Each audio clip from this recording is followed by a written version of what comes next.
Good afternoon, everybody. Welcome to KAI's Korea This Week. Your inveterate host, Sang Kim, is off this week, and your Director of Communications, Yong Kwon, will be taking over today. With me today in the studio is Kyle Ferrier, our Director of Academic Affairs and Research. He'll be talking to us about all the important things that are going on in the Korean Peninsula and beyond this week. So let's just get started right away. So last week, we had a major event take place in Washington, D.C. One of the more visible figures in North Korea, Kim Yong-chol.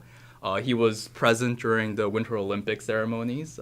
He was castigated by the South Korean media for coming because he's suspected to be responsible for a few military engagements along the DMZ and the Northern Limitation Line. Mm-hmm. He was in Washington, D.C. last week for a discussion with Mike Pompeo and to deliver a letter from Kim Jong-un to President Trump.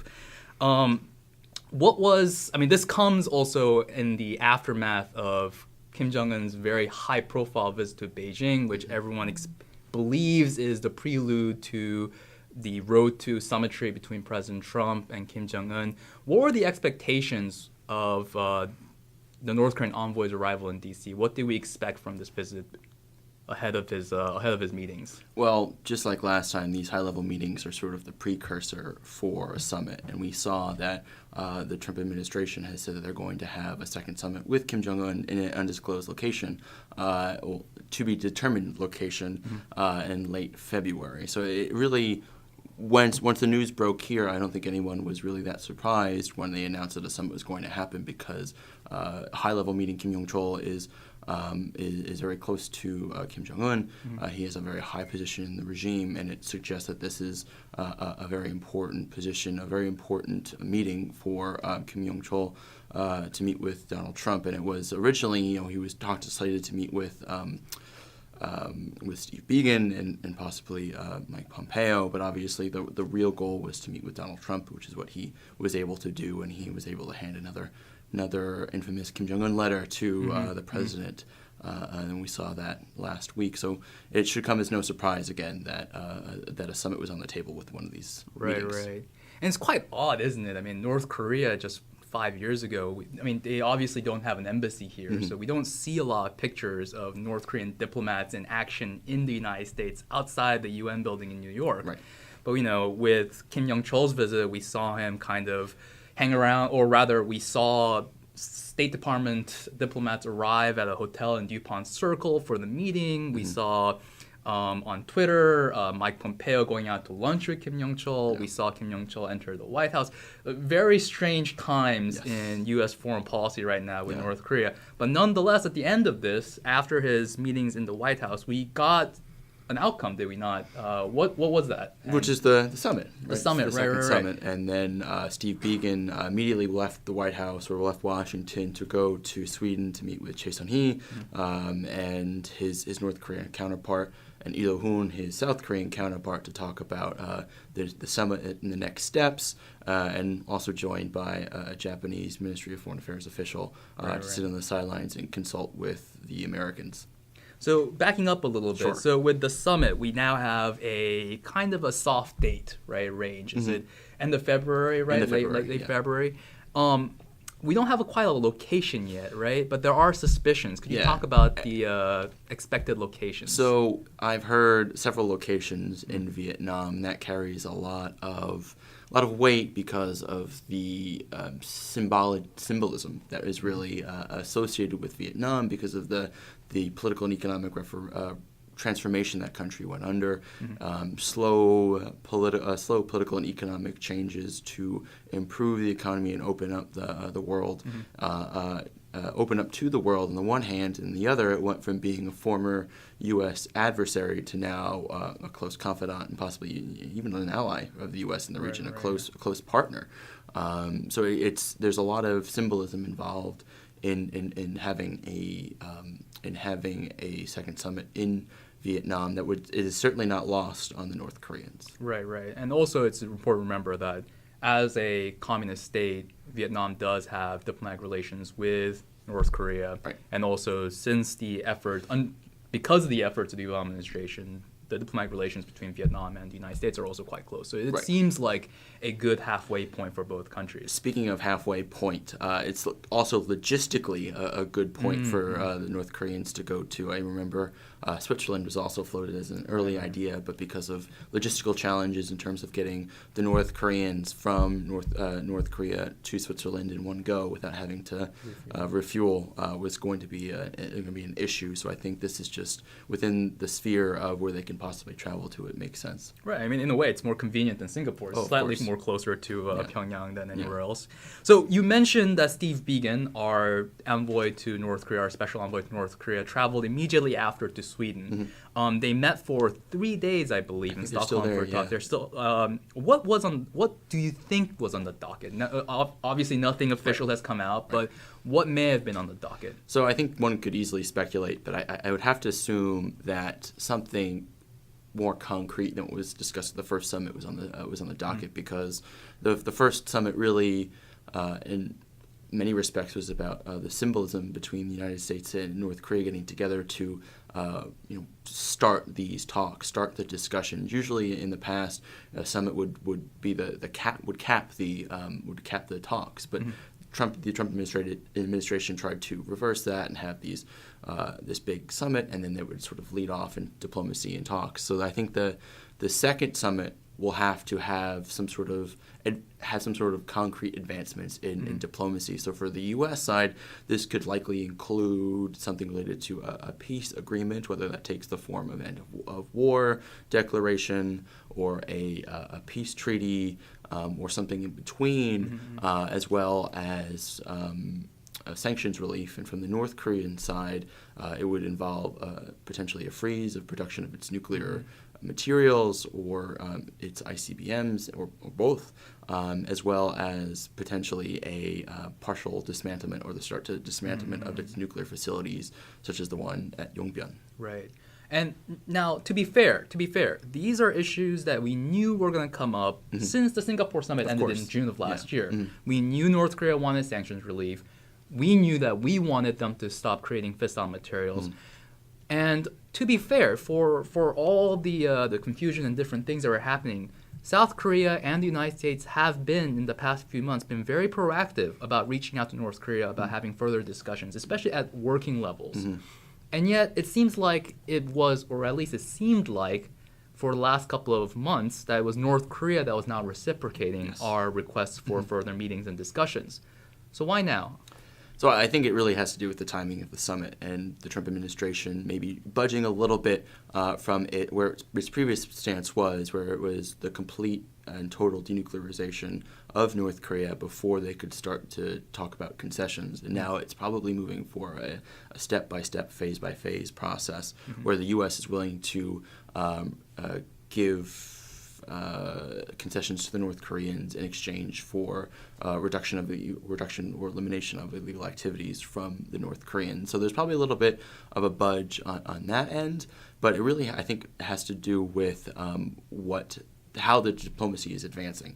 And it seems as if the North Koreans really just want symmetry with the United States, because that's where they've been able to get a lot of momentum moving, as opposed to deadlock at the working level, where they haven't been able to progress any of the talks because there's just too much difference of opinion, too much difference of interest between the United States and North Korea. Now, the Trump administration has been unique in that there's a fairly large disconnect between Trump himself and the rest of the administration, and you see this at the end of the Singapore summit, where he surprised not only South Korea but people in the Pentagon that he had decided to unilaterally end the joint U.S. military exercises with South Korea over the cost of these measures, and I think it only wound up saving the U.S. like $15 million. But it likely helped to build some confidence building with the North Koreans, which could help further advance the talks. But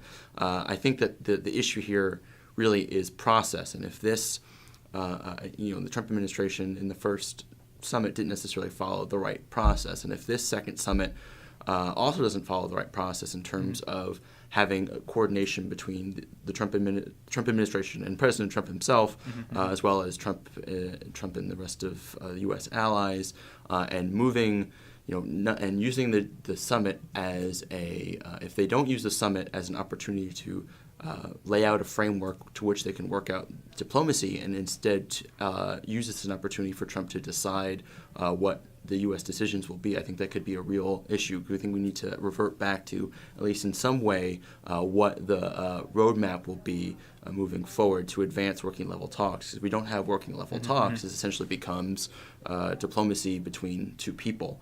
And it shows, and based off of Trump's inclinations, as he demonstrated before, those don't necessarily line up with what Congress thinks or what others in the administration think. Right. And perhaps it's a little disconcerting that we are starting this process without Secretary of Defense Mattis in the White House.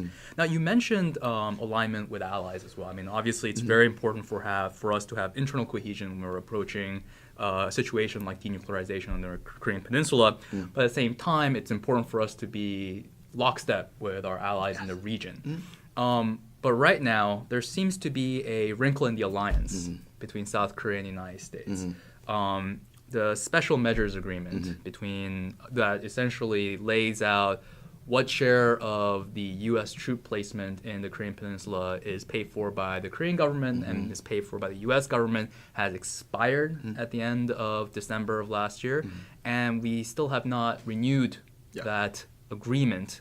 There seems to be a deadlock between the Foreign Ministry and the State Department.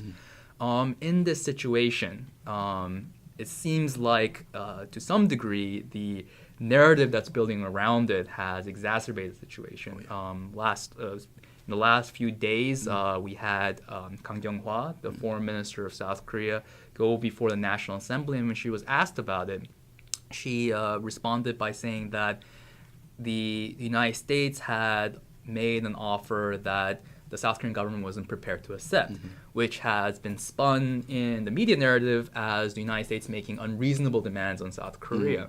I mean, potato.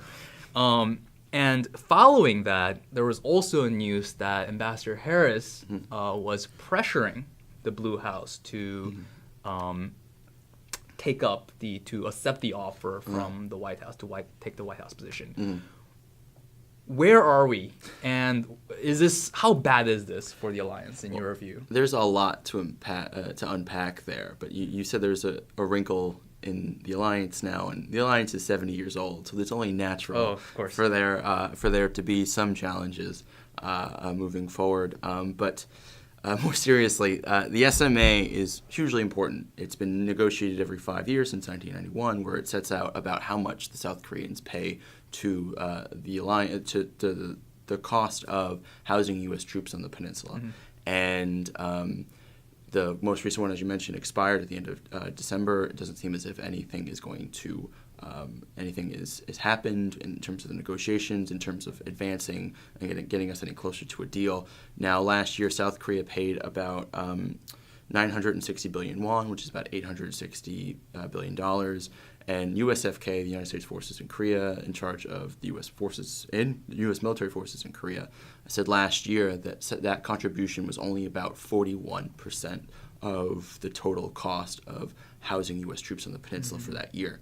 So what the administration, or the way that this has normally run, was that the administration would ask for the South Koreans to pay 50% and then increase it year by year in accordance with inflation, which happened in this past one. So in 2013, when the agreement was last negotiated, there was a 6% increase in addition to additional inflation increases.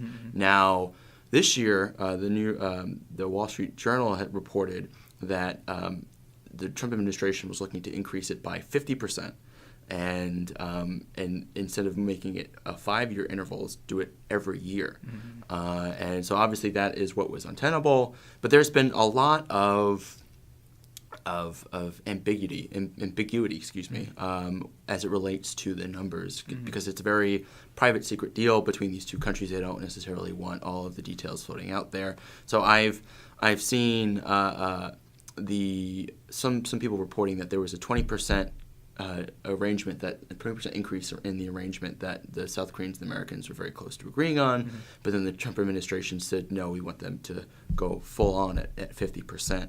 And then, as you mentioned, Ambassador Harris met with some of the went with the Blue House today to discuss further enhancing the deal, advancing the deal. And it was reported that he had apparently asked for a 16% increase in the deal, in the agreement, which was was the U.S. final offer, which is actually decreased from what I heard before. So it doesn't seem as if the numbers are adding up, but the narrative is what's really important. Right. And I think that the more you get entrenched in the U.S. being an untenable partner, I think the harder it's going to be for National Assembly members the Korean National Assembly, who has to actually ratify this deal, for them to agree with it. So I think there's a lot of factors that are really negatively impacting how this is going to play out moving forward. And we talked about the issues on the Korean side and the American side. There's also the government shutdown. The State Department is in charge of negotiating the special measures agreement, and they're more impacted by the shutdown, at least the partial shutdown, than DOD is, the Department of Defense. And Trump isn't engaged in this standoff right now with members of the Democratic Party in the U.S. If he has to cave with them, would you think he's going to be amenable to sort of budging on the U.S. side, on the U.S. position in South Korea? I don't know. There's so many complicating factors, and there's a number of ways that can play out. But either way, I think it really poses some significant challenges, especially when you consider it in the relationship to the ongoing negotiations with North Korea. I've raised this recently. Dave Maxwell also raised this recently from FDD. We both kind of see that the way that things are playing out. There's a potential possibility for Donald Trump to meet with Kim Jong-un, and then at the end of the summit decide on his own, okay, we're going to remove troops from the Korean Peninsula because they cost too much. And I gave South Korea the opportunity to pay more. They didn't take it. It's their fault. And that's really what I'm really concerned about. Right, absolutely. And that's probably a big concern in South Korea as well. Absolutely. I mean, it's been such a looming issue. I mean, this has been something that the president has mentioned since coming to office, right? I mean, cutting back on the amount of spending that the United States does abroad. Even before coming to office. Right. Even before, it's one of his big campaign platforms, Yeah. alongside making Mexico pay for the wall. And at the same time, with the South Korean narrative turning a little antagonistic towards the U.S. position, kind of characterizing the U.S. government as being unfriendly to South Korean interests. It's to some degree, it's a long time in coming, right? I mean, they've been under so much duress for the last 2 years. They've been under so much scrutiny. It's kind of surprising that it lasted this long. We should at this point expect some kind of media pushback, and I feel like we are kind of seeing that natural response kind of percolating in the South Korean public. This frustration with the relationship, and I think that's a real danger. I mean, say what you may about troop levels, right? Because troop levels have been going down since the end of the Korean War. But what's really perhaps damaging is, this could be a turning point in how people feel about the alliance, and I think that's really dangerous. And I think it's been so widely reported on in South Korea for this whole year, and really the only U.S. media outlet that was reporting on it up until December, when everyone saw it was actually going to expire, was the Wall Street Journal. It was just very underreported in the U.S., and it really goes to show how important the alliance is to the South Koreans, and how much we more or less take it for granted for the average American. It's something that they take for granted. Absolutely, and also how irregular this is, right? Why would a newspaper report on something that's quite bureaucratic in nature? But I think this shows what a strange time period we're living in. Of course, Japan is also looking at this quite carefully, because I think they're next up for the same discussion. So I'm sure they're feeling a little nervous about approaching Washington. And they have a lot more troops, U.S. troops stationed there, so it could be potentially a lot bigger of an issue for them. Right. Now, one of the players in the United States that's not been shut down, but is a firm advocate of the alliance, has always been a consistent advocate of the U.S. Korea alliance, is Congress. Regardless of whether the Democrats are in power or not the Republicans are in power, without fail, Congress has always stood by the U.S. Korea alliance. can they do something about the impasse right now with SMA? And is there something that they can do to ensure that regardless of any some of the ambiguities perhaps, or even some of the fractures that happen in the alliance, that they can keep it constrained to make sure that the alliance goes forward? So they're trying. In the defense spending appropriations for 2019, they included a section in there that said if the U.S. if the president asks to remove troops below $22,000, the appropriations for that movement of troops off the Korean Peninsula from Congress is tied to the Secretary of Defense giving the okay to Congress defending that position. Mm-hmm. So they're trying to increase the oversight there. But more recently, they passed the ARIA, which is the Asia Reassurance Initiative Act, in which Congress tried to elucidate what their interests are in the Indo-Pacific after a whole bunch of hearings over the past few years, talking to experts, trying to figure out what the U.S. position on certain issues should be. And so that this act it sort of empowers the president in a certain way by allowing $1.5 billion to be spent to help our allies in the region. Then it also constrains him and others by sort of issuing new reports on important issues, including on North Korea. And the North Korea report was one it stood out to me because all the other reports were due annually. This one, the North Korea report, was due out quarterly, and there was a lot of reporting requirements involved in terms of how Congress wanted to keep track of what the U.S. was trying to do to pressure North Korea. And one of the stipulations in the new law was that for every sanction that was lifted by the U.S., Congress was due an explanation as to why it was being lifted and in what way was it being tied to in terms of North Korean concessions. So they're trying to do more, but I think what they're doing, and I wrote about this recently, is that it's sort of a narrow legal solution to a larger political issue because, as I mentioned before, there's this disconnect between the Trump administration and the president himself. So yes, the way that they're increasing oversight is on federal agencies, on departments. So they're increasing oversight on Department of Treasury and Department of State. But the president could very well be doing things on his own without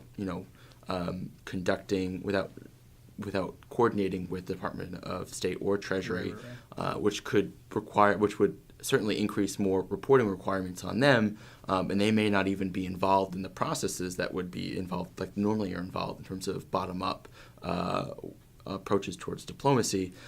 They could be sort of trying to make an understanding of what the president's decisions were and explain them to Congress, even though they were involved in the decision-making process. Right. So it would further ostracize them because they would be explaining things to Congress as opposed to trying to get more involved in the the diplomatic negotiations with North Korea. I mean, I can't imagine if that statute was in standing during the Singapore summit, how the State Department would have come out to explain why they suspended joint exercise with South Korea when that was a unilateral decision by the president. Yeah. So that creates a lot of challenges on the bureaucratic level. Yeah, and they're constrained right now by the partial shutdown too, with everything that's going on there, and the hiring freeze that happened, and I think that it's since been lifted. But I know from our workings with some of the staffers there how overworked they are, and now that they're literally underpaid. They're not getting any money. So I kind of feel for the position that they're in.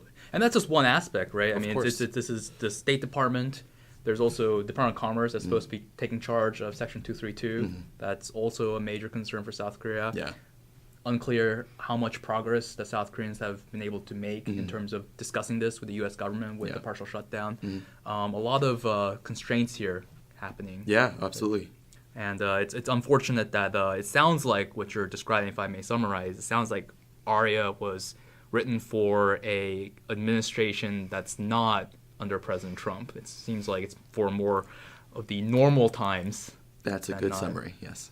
Of course, there's a lot of issues to cover in terms of domestic politics in South Korea. There's a lot of political issues that are happening within the ruling Minju Party. There's fine dust issues in Seoul. the former chief of staff, Im Jong-suk, has been sent to the United Arab Emirates. Is it an important mission or is it exile? Who knows?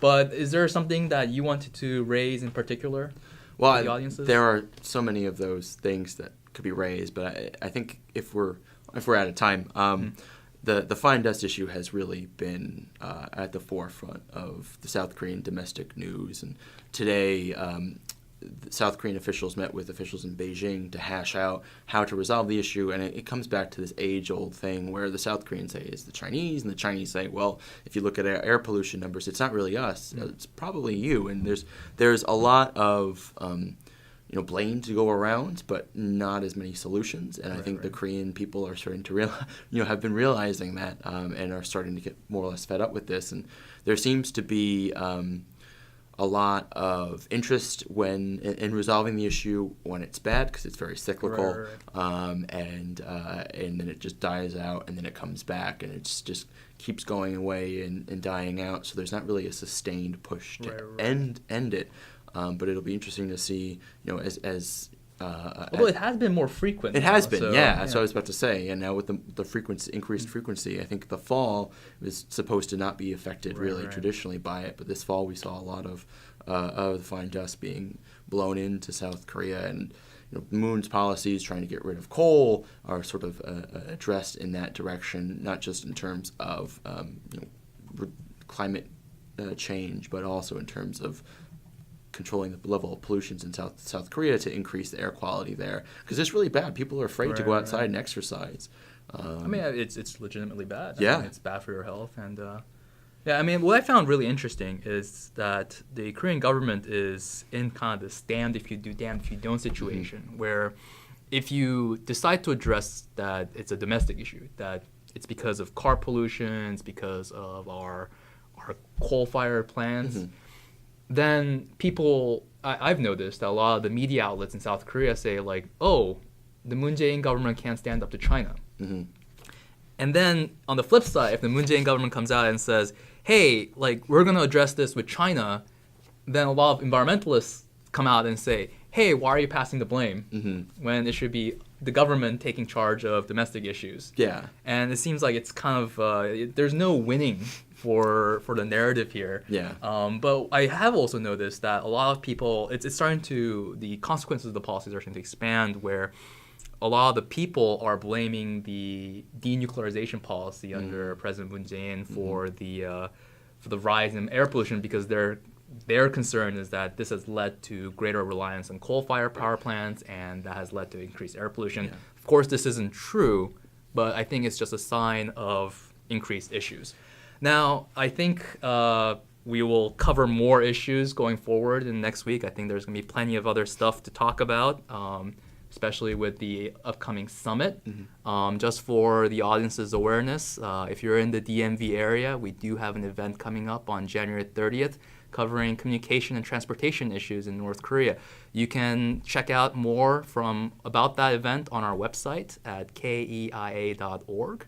If you're noticing that the quality of this video is much improved, it's because of our great producer, Junie Kim. Just giving a shout out to a hardworking man.